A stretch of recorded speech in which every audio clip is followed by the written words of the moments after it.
Hello everyone, and welcome to the Collection Chamber. We're going to be doing something a little bit different today, a tier ranking list. I've been on a bit of a Animaniacs kick of late, so I just thought, what better way to showcase all of the games than to put them in order of my preference. I'm going to be going from newest to oldest, and we're going to begin with Lights, Camera, Action. This is a handheld title for the Game Boy Advance and the Nintendo DS. Not the greatest of games. I mean, they were originally cancelled by their original developer called Full Fat, which was originally developed by Swing, and then Warthog got a hold of them and finally released them, which they didn't do to the other one that they cancelled, Hollywood Hypnotics.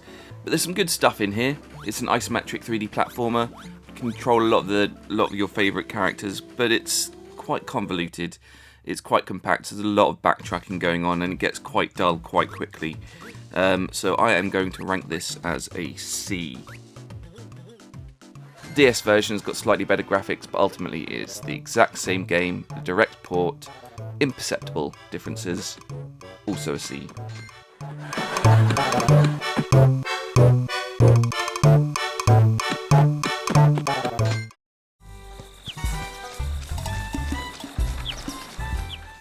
Next up is the Great Edgar Hunt, again by Warthog.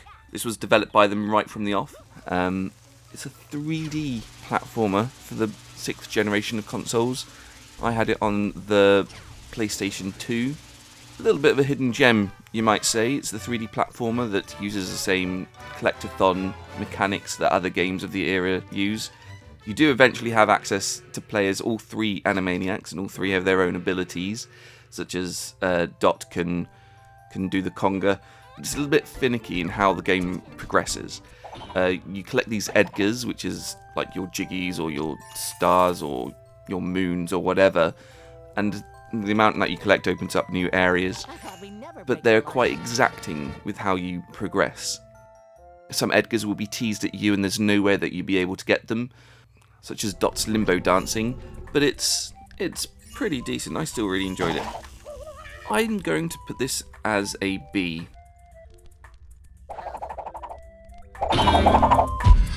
Do you have any pizza-flavored apples?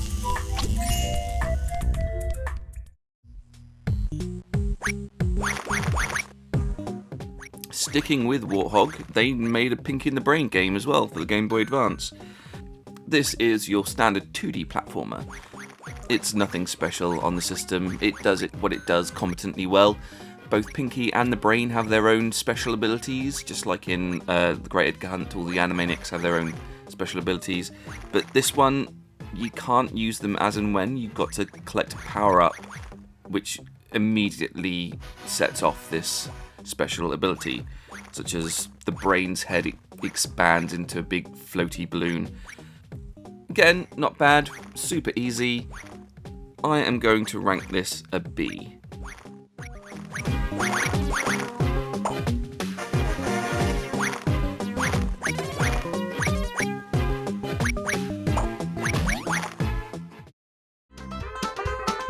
Hey, stop that! Next up, we're going into the PC games. These were heavily made for kids, the very young groups, so there's not much appeal to people above that age group. The first one we're going to look at is Blackball by South Peak Interactive. This is a sports paintball game, capture the flag, or balloon in this case, where you play as the Animaniac team against the CEO and Ralph, and who's the other one? Dr. Scratch and Sniff.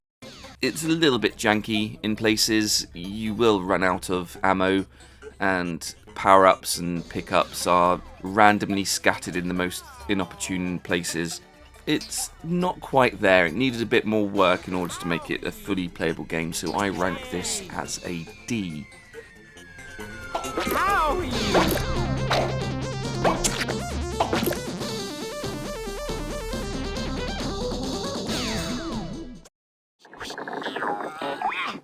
Faring slightly better is South Peak's platform game called Animaniacs: A Gigantic Adventure. This one has the same problems. It still feels a little unfinished, but there is something to it there. You still play all 3 of the Animaniacs. They each have their own moveset.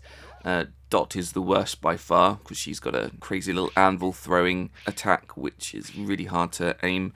But there's still some charm here. Again, take it or leave it. Entirely average as a kid's game, perhaps below average as an overall game. A few funny moments in there, but ultimately, C or D, I'm going to give it a D.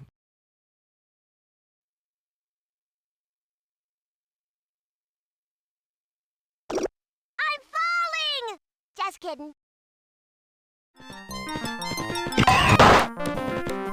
And the last of the Animaniacs PC games is a game pack. If you grew up in the 90s, you'd know that pretty much everything had their own mini-game collection for the little kids. I mean, Disney had their activity centres, and any kids brand had one of these, and the Animaniacs got Game Pack. It does fare a little bit better than some of the others, and there's a lot of humour in there too. So I am going to rank it in comparison to them, rather than the rest of these other Animaniacs games, and I'm going to give it a C.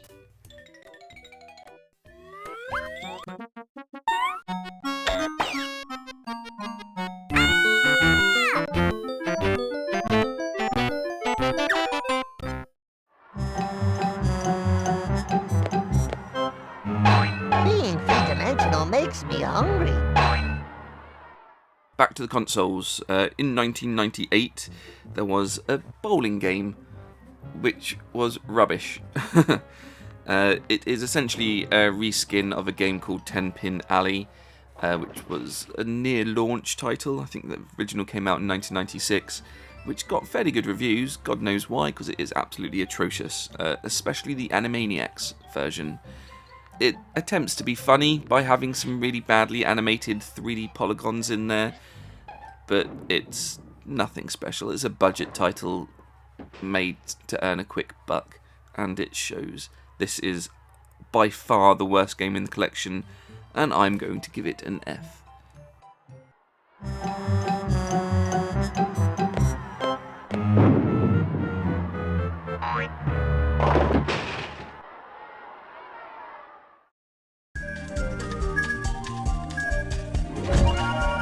I impose order on chaos. Next up is a Pinky and the Brain game, World Conquest for the PC. This is a puzzle game released only in America, again published by South Peak Interactive. They seem to really like this franchise, and this is probably the better one that they've done. This was a puzzle action game, and this one's actually really quite fun. I was quite surprised by this. It is essentially one of those games where you've got to highlight as much of the board as you can with your own colour. Kind of like Splatoon, but in its most basic form. The single player is where the puzzle elements kick in. It's essentially mazes with power-ups that allow you to complete those mazes, and you've got to think about how you've got to use them and all this kind of stuff. And it's pretty decent. I quite enjoyed it. I'm going to rank it a C.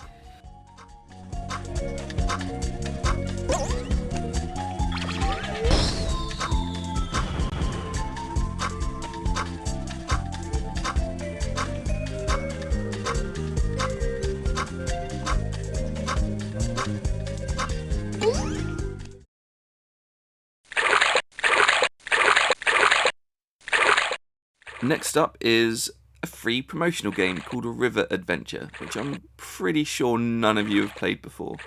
This was a free release on the WB Kids website, and it is your absolute basic promotional stuff. There's no effort gone into this whatsoever.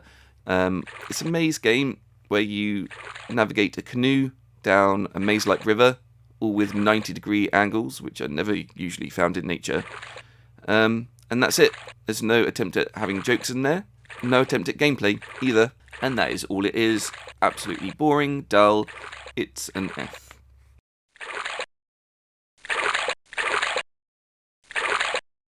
Taboo!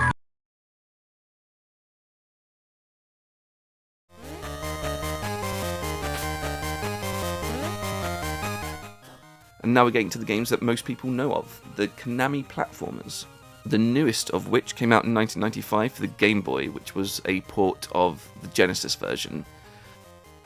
It's more of a demake, really. The graphics are obviously black and white, but they're a lot slower than the Genesis one. and a lot of the puzzles and mechanics and platformers have been taken out, as well as an entire level as well.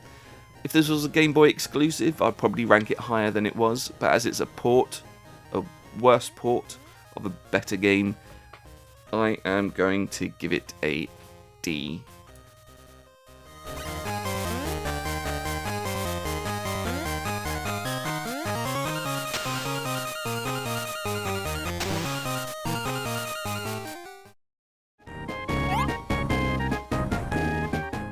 And now we're going to move on to a better version of what you just saw.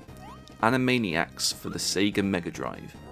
Or the Sega Genesis if you're from across the pond. Konami were known for their good platformers back in the day, and this is no exception. You do have the ability to play all three of the Animaniacs here, and each of them have their own abilities. Like Yakko has a ball and paddle, Wacko's got a hammer, and Dot kisses people.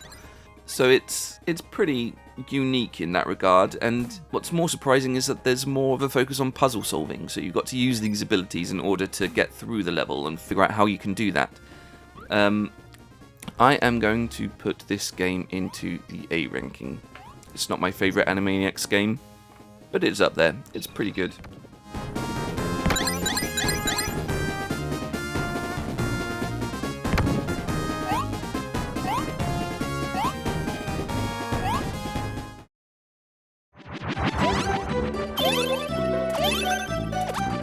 That was probably a spoiler alert for this next one, which is the Super Nintendo version, which again is a platformer with heavy puzzle elements, but this is the one I grew up with. This is the one I played as a child, and I loved it. Like, it's more ambitious, it's different to the Genesis version.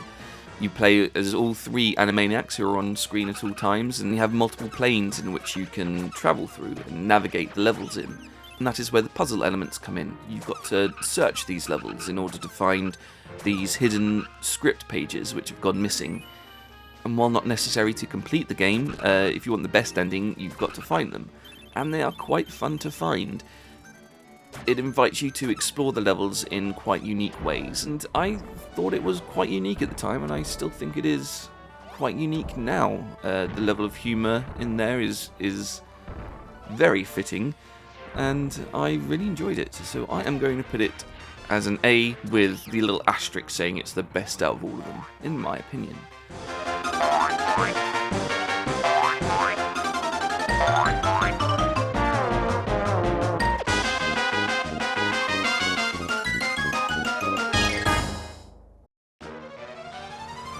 So here's the final ranking of all of the Animaniacs and the Pink in the Brain games. If you disagree, I've placed a link to the tier ranking website below, where you can place them however you wish. And if there's any that you haven't played yourself, then you can find out how to get them running on Windows 10 by going to the Collection Chamber website, link also in the down there parts. Please remember to like, share, subscribe, and do all the YouTubery things, and I'll see you next time on the Collection Chamber.